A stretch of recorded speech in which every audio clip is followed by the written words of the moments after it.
नमस्कार, मैं हूँ मनविंदर। आप सभी राष्ट्रवादियों का एमबीए नेटवर्क में एक बार फिर से बहुत-बहुत स्वागत है। तो आज बात होगी नेपाल की, जहाँ पानी अब सर से ऊपर निकल चुका है। कभी लिपू लेक पर अपना हक जताना, कभी कैलाश मानसरोवर के रास्ते अड़ंगे डालना और अब भारत की ज़मीन का इस्तेमाल करके बांग्लादेश को बिजली एक्सपोर्ट करने के सपने देखना और पिल्लर गायब करके तो हद कर दी है। भारत अब तक इन सब चीज़ों को इग्नोर कर रहा था, क्योंकि वो अपने आप को बड़े भाई की भूमिका में समझ रहा था। लेकिन अब भारत ने वो नब्ज़ दबाई है, नेपाल की पूरी अर्थव्यवस्था चीख उठी है। नेपाल की चाय इंडस्ट्री इस समय ये समझ लीजिए कि वेंटिलेटर पर है। करोड़ों का माल ट्रकों में सड़ रहा है। आज इसी मुद्दे पे बात करेंगे और इस मुद्दे की एक-एक परत खोलने के लिए मेरे साथ जुड़ चुके हैं प्रखर वक्ता और जियोपॉलिटिकल लेखक आदित्य सत्संगी जी। आदित्य जी, बहुत-बहुत स्वागत है। नमस्कार। नमस्कार, आपको और आपके दर्शकों को मेरा प्रणाम। वापस बुलाने के लिए बहुत-बहुत धन्यवाद। आदित्य जी, सीधे मुद्दे पे ही आते हैं। भारत ने नेपाल से आने वाली चाय पर अचानक क्वालिटी कंट्रोल और लैब टेस्टिंग का शिकंजा कस दिया है। नेपाल कह रहा है ये व्यापारिक अन्याय है। लेकिन क्या ये वाक़ई में ही क्वालिटी का मामला है, या भारत ने कोई स्ट्रैटेजिक स्ट्राइक कर दी है? क्योंकि नेपाल भी देखिए ना, साजिशें रच रहा है। देखिए क्या है कि इन सब जो चल रहा है भारत में के आसपास जो गड़बड़ी मच रही है वो सब अमेरिका की वजह से मच रही है। ओके, इसमें नेपाल एक टूल है, बांग्लादेश एक टूल है, पाकिस्तान एक टूल है। मतलब अमेरिका ये चाहता है कि पूरी दुनिया सिर्फ उसी के डॉलर को यूज करे, वही वे ट्रेड करे। और अभी स्कॉट बेसेंट ने क्लियर भी कर दिया है, तो जहां भी नॉन डॉलर ट्रेड होगा वहां पे अमेरिका पहुंच जाएगा। सी अमेरिका की स्थिति एक भिखारी वाली स्थिति हो चुकी है इस समय, और उसको किसी भी तरह dollar as a reserve currency उसका main policy American policy initiative बन चुका है। तो जहां जहां डॉलर ट्रेड होगा वहीं पर, और नहीं होगा वहां पे अमेरिका इन्वॉल्व हो जाएगा। तो ये मत देखिए कि नेपाल क्या कर रहा है, बांग्लादेश क्या कर रहा है। यहाँ की सरकार ने तो में जिस तरह अमेरिकी अदृश्य राज घुस चुका है, आपको बताइए क्या क्या गेम्स खेले उन्होंने। नेपाल में भी खेले उन्होंने, बांग्लादेश में भी खेले, पाकिस्तान तो उनके बाएं पॉकेट में रहता है, पॉकेट चेंज है वो। तो ईरान ने आपको देखा, युद्ध किया, फिर उसके बाद हार गए, फिर उसके बाद अब ईरान के साथ डॉलर ट्रेड की बात हो रही है इस समय। ओके, तो ये अमेरिकन अदृश्य राज के गेम्स है सारे। पूरा विश्व एक तरीके से परेशान हो गया है, क्योंकि अमेरिका पूरी तरीके से ग्लोबल मीडिया को कंट्रोल करता है। तो बहुत सारी मीडिया भारत में रिपोर्ट की जाती है, वो एक्चुअली फैक्चुअल नहीं होती, वो सारा प्रोपेगेंडा न्यूज़ होता है। अब ये तो कोई बात नहीं कर रहा है कि हमारे जो अदृश्य सिपाही हैं वो, मैंने सिपाही शब्द यूज़ किया है तो बड़ा ध्यान से सुनिएगा, अदृश्य सिपाही हैं वो बांग्लादेश में अपना भयंकर काम कर रहे हैं, है ना। एंटी इंडिया नेगेटिव सेंटिमेंट जो क्रिएट किया गया है बाय, आप लोग बोलते हैं जमात है, जमात तो नहीं कुछ कर सकता है। जमात पमात ये सब तो आपको पता है, ये भारत डंडों से हालत ठीक कर देगा जमात पमात की। तो ये इनके पीछे बड़ा षड्यंत्र होता है, और पीछे के लोग जो उनको पैसा दे रहे हैं वो होता है। मतलब जहां जहां डॉलर जा सकता है वहां डॉलर की ऊपर ही लड़ाई चल रही है। और ये शायद अमेरिका का आखिरी युद्ध है, इसके बाद शायद वो युद्ध नहीं करेगा, कर नहीं पाएगा। तो भारत ने वो सब काम किया जैसे उसको भनक मिलती है कि यहाँ पे अमेरिकी अदृश्य राज कर, क्योंकि भारत की नेपाल से कोई दुश्मनी नहीं है। बाय द वे, भारत के लोगों की शादी तो नेपाल में होती है, नेपाल के लोगों की शादी भारत में होती है। भारत अमेरिका के नेपाल के राजघराने हैं, उनकी बहुएं आज भी वाराणसी में उनकी शादी होती है भारतीय राजघरानों से। आज का कस्टम्स है। पशुपतिनाथ और काशी विश्वनाथ जुड़े हुए हैं। तो नेपाल क्यों ऐसी बकवास कर रहा है? ये नेपाल का गेम्स नहीं है, नेपाल के हाथ में कुछ है ही नहीं। एक साइड में उसको चीन पकड़ के रखता है, एक साइड में उसके भारत है, और बीच में बैठा है अमेरिका। तो Nepal was a convenient way to increase terror. आपको मालूम है IC-814 की किडनैपिंग काठमांडू से हुई थी, हमने ब्लेम किया अफगानिस्तान को, तालिबान को, बट किडनैपिंग तो काठमांडू से हुई थी। ओके, तो भारत के लिए सिक्योरिटी लूप होल है। और बांग्लादेश में एनर्जी की बात आती है, अब भारत क्यों एनर्जी देगा, उसको पास करने देगा थ्रू नेपाल, क्यों करने देगा? देयर इज नो रीजन, क्योंकि अगर बांग्लादेश भारत के विरुद्ध काम कर रहा है तो क्यों करने देगा? और बांग्लादेश, और इसको आप समझना चाहिए, ये अनफॉरगॉटन पार्टीशन के प्रॉब्लम्स है। फॉरगॉटन नहीं है, अनफॉरगॉटन, जानबूझ के इसको भुलाया जा रहा है। Bangladesh as a country cannot exist, ये फालतू में भारत के ऊपर छेपा गया है। और जो ब्रिटिश ने किया था वही काम अमेरिका आज कर रहा है। तो लड़ाई तो किसी और चीज से है। ट्रेड डील अटकी पड़ी है अमेरिका की भारत के साथ, शायद हो भी ना, है ना। अब अगर ट्रेड डील नहीं होगी तो गड़बड़ी कहीं और मचानी है, नेपाल में मचानी है, बांग्लादेश में मचानी है। आप इसको असुरवाद की तरह से देखिए। सबसे बड़ा असुर क्या है इस समय दुनिया में? एक ही कंट्री है ना। अब उस कंट्री के सब जगह उसका सबसे बड़ा जो टूल है वो डॉलर। अब वो डॉलर जहां जहां उसको, अगर भारत रशिया के साथ डॉलर में ट्रेड कर रहा है, सॉरी रूबल में ट्रेड कर रहा है, चीन के साथ युआन में ट्रेड कर रहा है, और बाकी कंट्रीज के साथ वो उसकी करेंसी में ट्रेड कर रहा है, तो प्रॉब्लम उसको कहीं ना कहीं तो दिखानी प्रॉब्लम। अब वो भूल जाता है, असुर असुर जो एकमात्र सबसे बड़ा जो आसुरिक देश है, वो ये भूल जाता है कि भारत की जनसंख्या North America, South America, America, North, इन सब यूरोप के बराबर है, 3 कॉन्टिनेंट को मिलाकर है। पहली बात तो यूरोप का अनऑथराइज्ड कॉलोनीज है, north America and south America colonies है, तो उनको मैं देश मानता ही नहीं, कॉलोनी है वो तो। और ऑस्ट्रेलिया, न्यूजीलैंड उन्होंने वहां पे ऑक्यूपाई किया हुआ है, तो भारत कहीं से तो पैसा कमाएगा। अब न्यूजीलैंड फ्री ट्रेड एग्रीमेंट कर रहा है, ऑस्ट्रेलिया फ्री ट्रेड एग्रीमेंट कर रहा है, कनाडा फ्री ट्रेड एग्रीमेंट कर रहा है, यूके कर चुका है। बेनिफिट किसको होगा? इंडियन एक्सपोर्टर्स को। वो सारा ट्रेड होने वाला है उनकी करेंसीज में, डॉलर में नहीं होने वाला है। ऑस्ट्रेलियन करेंसी में होगा, न्यूजीलैंड की करेंसी में होगा, कनाडा की करेंसी में होगा, और यूरोप की करेंसी में होगा, और यूके की करेंसी में होगा। अब इतनी सारी डील्स करने के बाद एक ही देश छोड़ दिया भारत ने, उसके साथ नेगोशिएशन में लगा हुआ है, समझा? रगड़ा रगड़ा के 3 साल से रगड़ा रहा है उसको। तो द पॉइंट इज, अब परेशानी कहीं क्रिएट करनी पड़ेगी, क्योंकि बदमाशी की आदत तो उनकी गई नहीं कभी भी। तो इसलिए आप सिम्टम्स, ये सिम्टम्स है। Nepal is a symptom, Bangladesh is a symptom ना। डिजीज कुछ और है, डिजीज है यूएस इंडिया एफटीए, वो शायद हो भी ना, मेरे को नहीं लगता होगी। अगर होगी भी तो वो इंडिया के टर्म्स पे होगी, है ना। तो और आप सोचिए, यूएस का ट्रेड रिप्रेजेंटेटिव इंडिया में है, ये गड़बड़ी चल रही है, उधर से आपके निहंग की गड़बड़ी चल रही है, उधर से आपके, तो सारी इश्यूज को कनेक्ट करिए आप to see the full picture. और तब आपको समझ में आएगा कि जैसे ही ये सॉल्व होता है, सब जगह अमेरिका डॉलर का प्रॉब्लम चल रहा है, फिर एफसीआरए भारत का कर रहा है, तो भारत चारों ओर से लड़ रहा है ऑफिशियल चैनल से। वो बस इतनी सी दूरी पे फिजिकल कॉन्फ्रंटेशन की, इतनी सी छोटी सी दूरी है बस। तो भारत किस तरह मैनेज कर रहा है, तो जैसे ही भारत कोई और स्टेप लेगा, वो भी लेने वाला है, उसके बाद ये लड़ाई चेंज हो जाएगी,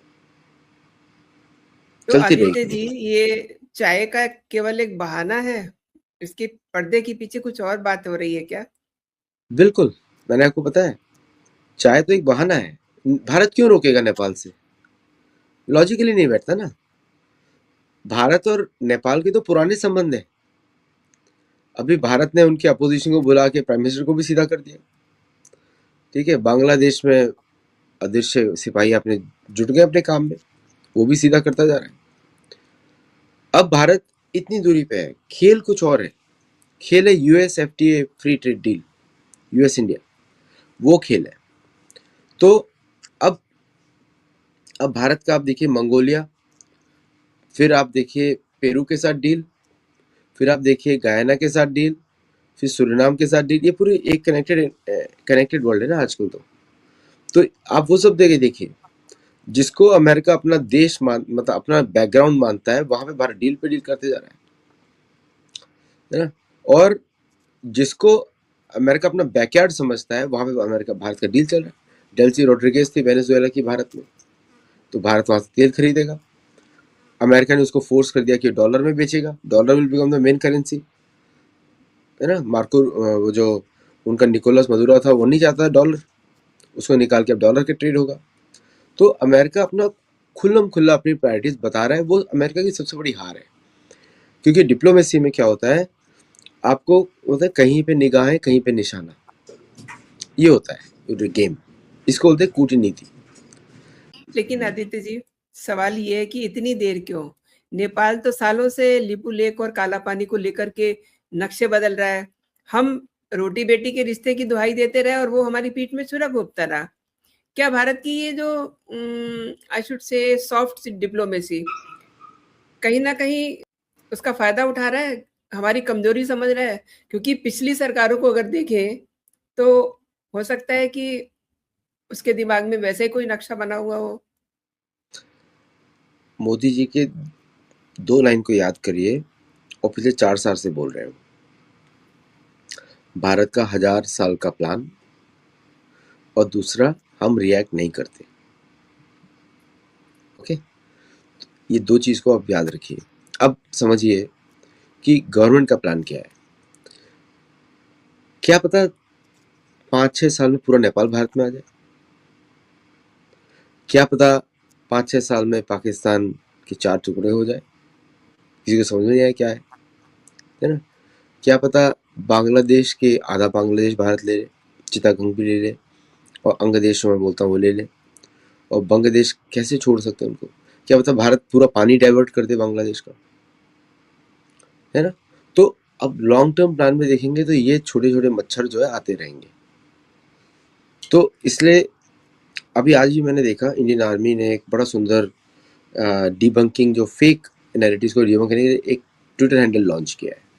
तो दर्शक उसको जरूर फॉलो करें। XX ऐसे करके कुछ है, AGPI करके सर्च करेंगे, वहाँ मिल जाएगा। तो ये सारे षड्यंत्र को भारतीय एजेंसी तोड़ती जा रही है। ऐसा मत सोचिए कि भारत काम नहीं कर रहा है, सिर्फ मोदी जी नहीं है, पीछे पूरा डिपार्टमेंट्स हैं। ऐसा नहीं है कि बनाना लैंड है कि मोदी जी सारी फाइल पे साइन कर रहे हैं, नहीं। डिपार्टमेंट्स अपना काम ऑटोनोमस तरीके से करते हैं, जैसे आप अपना जर्नलिज्म का ऑटोनोमस रूप में करती हैं, वैसे वो भी अपना काम करते हैं। तो जो दिख रहा है उसको कोई तो एक्सपोज कर रहा होगा। ये न्यूज़ कैसे आई, तो किसने किया वो, जनसाधारण के मन में लाने के लिए, है ना। निहंग के एपिसोड को एक्सपोज किसने किया, कोई तो कर रहा है, वो भी ऑफिशियल चैनल होगा भारत का, इंटेलिजेंस ब्यूरो जैसे कुछ होंगे ऑर्गेनाइजेशंस। तो द पॉइंट इज कि भारत अपना काम खुद कर रहा है और अमेरिका अपना काम खुद कर रहा है, लड़ाई कहीं पे और है। ये सिम्टम्स है सारे। वेनेजुएला में अब जैसे सबको मालूम है कि अमेरिकन सेना लड़ नहीं सकती, सबको मालूम। अमेरिका ने श्रीलंका में सैटेलाइट कॉम्स दिए, सेट कॉम्स दिए। श्रीलंका को क्या जरूरत उसको, लेकिन वो और किस लिए दिए, कुछ तो करना चाहते होंगे श्रीलंका के थ्रू, किसी भारत के पोर्ट पे नज़र, किसी पे उस पे नज़र, ये करना चाहते होंगे। श्रीलंका को क्या जरूरत है, छोटा सा आइलैंड है, और भारत के सैटेलाइट्स वहाँ पूरा कवर करते हैं ये सारा। वेदर की सारी रिपोर्टिंग तो भारतीय सैटेलाइट्स जाती है श्रीलंका में। So why this is needed. तो आप समझिए कि अमेरिका एक डेस्परेशन में, जैसे मैंने आपको बोला था ईरान के बाद पूरा फोकस अमेरिका का भारत पे होगा। तो ये चाय का इंपोर्ट जो नेपाल का भारत ने उस पर लेवीज लगाए, चेक कर रहा है, कुछ और पर्पज है। हो सकता है बड़े cache of arms are being transferred through T, बहुत सारे सिक्योरिटी कंसर्न्स हो सकते हैं। अभी अमित शाह जी के 15 किलोमीटर वाली लाइन पे आ जाती है। वैसे नेपाल का बॉर्डर तो हमारे लिए ओपन बॉर्डर है। Is just Nepali is one of the official languages of India. Nepali is one of the official languages of India, recognise language of India. आप उसके लीगल डॉक्यूमेंट्स लिख सकते हैं नेपाली भाषा में भारत के अंदर। तो और अमेरिकन को ये सब समझ में आता नहीं है, और वो तो खुद ही एक कॉलोनी है। तो ये जो पूरा जो जो आप देख रहे हैं, ये सिम्टम्स है नेपाल, बांग्लादेश, पाकिस्तान, बर्मा, ये सिम्टम्स है। अगस्त 17 के बाद देखिएगा कैसे चेंज होता है। अगस्त 17 के बाद टोटली चेंज होने वाला है। मैं क्यों बोल रहा हूँ अगस्त 17 से, क्योंकि बड़ा पब्लिक न्यूज़ है, जो भी यूट्यूब देखते हैं नोटिफिकेशन आई होगी सारे चैनल्स के ऊपर, that the currency rates are going to change. क्या ऊपर जाने वाले हैं या नीचे जाने वाले हैं? और ये अमेरिकन प्लेटफॉर्म है, it's not a Indian platform. तो तो इसलिए आप देखेंगे ये सारे चेंजेस जो है सडनली लॉन्ग टर्म प्लानिंग से हो रही है, तो गवर्नमेंट को कुछ चिंता नहीं है इसके बारे में, is as working as per their plan. कोई पैनिक स्टेटमेंट देखा आपने किसी फॉरेन मिनिस्टर से? नहीं, कुछ नहीं। Only the media it is a panic statement, क्योंकि उनको न्यूज़ चाहिए टीआरपी के लिए, डेली चलाना है चैनल, तो इसलिए न्यूज़ चाहिए, बाकी तो कोई इश्यू नहीं है इसके अंदर। तो जब तक गवर्नमेंट पैनिक ना करे तब तक इसका मतलब सब कुछ ठीक चल रहा है। ये मेन स्ट्रीम मीडिया का टीआरपी नेटवर्क है। सो और आपने देखा होगा मेन स्ट्रीम मीडिया में भी कुछ जो गवर्नमेंट सपोर्टिंग चैनल्स हैं उन्होंने भी रिपोर्ट नहीं किया इसको। आदित्य जी, एक और समझना चाहती हूँ, भारत की सीमा से क्या सोच के नेपाल ने पिलर गायब किए हैं? अभी देखो चाइना तो आ, कितने पिलर्स को गायब करता है नहीं करता है, कोई रिपोर्ट नहीं करता उसमें। China Nepal can not be a threat to India. तो पिलर गायब कर ले, लगा दे पिलर 5 कर दे, इसको क्लेम कर दे, ये सब बकवास है। This is all. कौन सा नेपाली चाहेगा भारत से लड़ने के लिए, आप मुझे बताइए। उनका तो भारत से बहुत क्लोज रिश्ता है। Only people in Nepal who would like to fight with India are the Muslim groups in Nepal और Christian groups in Nepal, और दोनों के दोनों सपोर्टेड बाय द अमेरिकन अध्यक्ष राज्य। पाकिस्तान के पास पैसा है नहीं किसी को देने के लिए, है ना। तो देयरफॉर कोई चिंतित नहीं है इसमें। वो कुछ भी क्लेम, कल को बोले कि हम उत्तर प्रदेश हमारा है, ठीक है, फिर नेपाल भी हमारा हो गया ना। फिर तो सोचिए ना, और उत्तर प्रदेश उनका है तो नेपाल हमारा है। So the point is, Bharat इस तरह के गेम से घुसेगा ही नहीं, क्योंकि ये not coming from the official sources. ये आ रहा है वहां के अदृश्य राज की मीडिया न्यूज में, और वहां के जो भटके हुए पॉलिटिशियन हैं उनके बहू बेटी तो मुंबई में काम करते हैं, समझ रहे हैं। मुंबई में, पूना में, बेंगलोर में, अगर छोटी सी भारत ने चाबी घुमाई क्या हो जाएगा उनके साथ, है ना। तो इसलिए नोबडी केयर्स। ये बेकार की जो ये लोग जो न्यूज आइटम बना रहे हैं which is not real. Real game कुछ और है। रियल गेम है अमेरिका को अपना डॉलर बचाना है, बस, दैट्स द मेन गेम। और इसलिए आप भारत रिएक्ट ही नहीं आप करना। आदित्य जी सही कह रहे हैं, क्योंकि नेपाल अब बांग्लादेश को बिजली बेचने के लिए भारत से कॉरिडोर मांग रहा है। देखिए, एक तरफ हमारी जमीन पे कब्जा बताते हैं, दूसरी तरफ उसी जमीन पे व्यापार का रास्ता मांग रहे हैं। मैं ये भी समझना चाहती हूँ कि ये दोहरा चरित्र कब तक चलेगा नेपाल का? क्या भारत को ये कॉरिडोर देना चाहिए? देखिए कॉरिडोर तो उसको मिलेगा नहीं कहीं पर भी, और ग्रिड्स होती हैं, तो उसको भारतीय किसी ग्रिड पे कनेक्ट करना पड़ेगा, और ग्रिड्स तो उसको एक्सेस नहीं होगा जब तक भारत अलाउ नहीं करेगा। और बांग्लादेश को जरूरत ही नहीं है इलेक्ट्रिसिटी की, वो तो वैसे भी आपको मालूम है कैसे रहते हैं, है ना। कुछ बोलूंगा नहीं, आप फंस देंगे। तो बांग्लादेश को कोई जरूरत ही नहीं है। बांग्लादेश की इंडस्ट्री कौन सी एक्सपोर्ट करने वाली है, क्या एक्सपोर्ट करने वाली है? सो द पॉइंट इज कि भारत उसको तभी एक्सेस देगा जब उसको एश्योरेंस होगा it will not be used by the अमेरिकी अध्यक्ष राज्य। उसके पहले कुछ नहीं देने वाला भारत। और भारत की तो अभी मिलिट्री को 40-50 एकड़ का जमीन दिया गया है फॉर सिक्योरिंग, और probably offensive also if needed, क्योंकि बांग्लादेश का बॉर्डर भी हमको सेटल करना है। Siliguri corridor can not be left for chances in the future. तो मुझे ऐसा लगता है, या मैं चाहता हूँ, चाहता हूँ तो दो बहुत बड़ी बातें, फर्क होता है। मैं चाहता हूँ कि कभी उसको रीड्रॉ किया जाए सारे बॉर्डर्स को, और हिंदुओं की सुरक्षा इंश्योर की जाए बांग्लादेश में। अगर उसके लिए बांग्लादेशी सरकार गिरानी पड़े तो गिराए, क्योंकि वो ऐसे भी ब्रिटिश एजेंट है, उनका प्रधानमंत्री। ओके, तो ब्रिटिश और अमेरिकन एक साथ काम करते हैं अगेंस्ट इंडिया।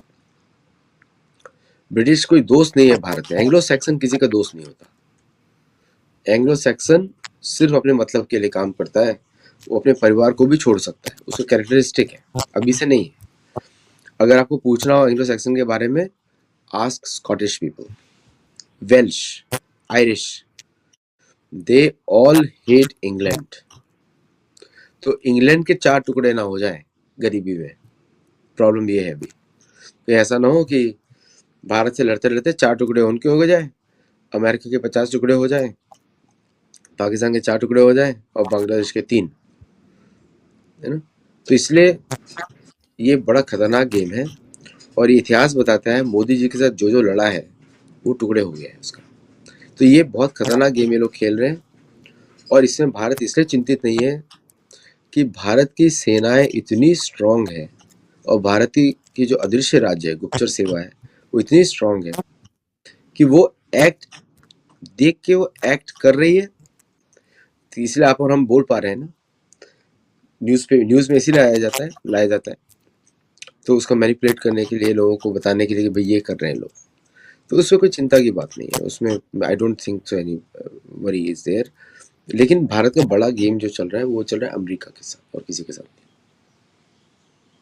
और एक टिप्पणी और चाहूंगी आपसे, ये जो पाकिस्तान जो कर रहा है, नया नहीं कर रहा है, बांग्लादेश, वहां पर भी अंदर ही अंदर कुछ कुछ चीजें पक रही हैं। अब ये नया खेल जो है नेपाल का, आपको लगता है कि आने वाले कुछ समय में कुछ जगहों पे नक्शे बदल सकते हैं? नक्शे तो बहुत सारे बदलने वाले हैं, क्योंकि पूरी दुनिया में, क्योंकि नक्शे इसलिए बदलने वाले हैं, आपकी ये बात सुनकर के मुझे बड़ी खुशी होती है।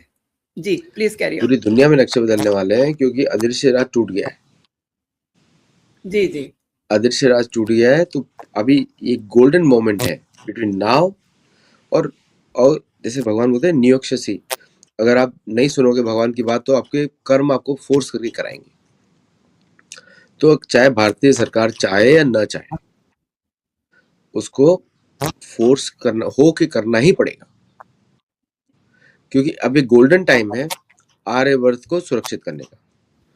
सिंधु नदी के पश्चिम में भारत के बॉर्डर होने चाहिए और गंगा, पद्मा नदी, ब्रह्मपुत्र के पूर्व में भारत की बॉर्डर होनी चाहिए। नदियां वो भारत के अंदर होनी चाहिए और उसके लिए हम कैनाल बना देंगे बांग्लादेश के लिए, पियो पानी, जितना पीना फिर डूबो या पियो, जो करना करो। ओके, तो वो अब भारत के लिए गोल्डन मोमेंट है।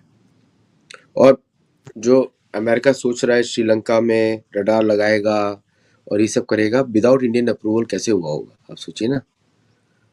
विदाउट इंडियन अप्रूवल कैसे होगा, या फिर इंडिया की उसे काटनी होगी, चेक नहीं किया होगा कौन सा सैटेलाइट कम्युनिकेशन यूज कर रहे हैं। तो ये समय है सीमाओं को बदलने का, और ये समय चाहे भारत कर चाहे या ना चाहे, बाय फोर्स और willingly, is better to willingly than by force. तो आप डिजाइन कर सकते हैं मुझे क्या चाहिए। भारत को पॉपुलेशन की वजह से बॉर्डर्स को एक्सपेंड करने की बहुत जरूरत है। मेरे हिसाब से तो पूरा बर्मा के साथ ट्रीटी करके उसको मर्ज कर देना चाहिए and spread the Indian population in Burma, Hindu population, क्योंकि धार्मिक क्षेत्र है वो। आपने सही कहा, भारत अब झुकने वाला नहीं है, दोस्ती निभाना जानता है तो दुश्मन की गर्दन मरोड़ना भी जानता है। और नेपाल को भी ये समझना होगा कि हिमालय की चोटियां उसे भारत के गुस्से से बचा नहीं सकती हैं। रदर मतलब जो भी अपने प्लान कर रहे हैं हमारे सीमावर्ती जो देश हैं, उनको ये समझ लेना चाहिए। अदिति जी, आपने बेबाक चर्चा की है, नक्शों की बात की है और मेरे लिए आपने समय निकाला, मेरे दर्शकों के लिए समय निकाला। बहुत बहुत धन्यवाद आपका। जय हिंद, जय भारत। जय हिंद, जय भारत।